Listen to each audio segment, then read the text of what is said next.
You ask Tiger to calculate. This deals with linear inequalities with one unknown. The final result is h equal or greater than -3. Let's solve it step by step. Group all constants on the right side of the inequality. Subtract 10 from both sides.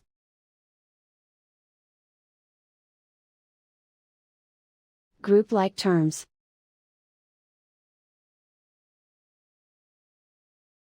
Simplify the arithmetic.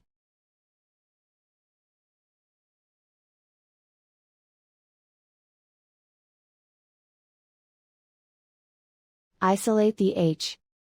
Divide both sides by 2.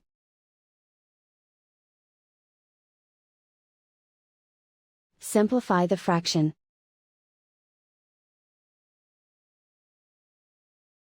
Find the greatest common factor of the numerator and denominator.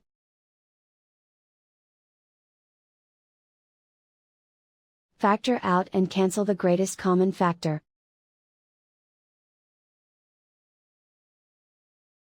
Plot the solution on a coordinate grid. And so the final result is h equal or greater than -3.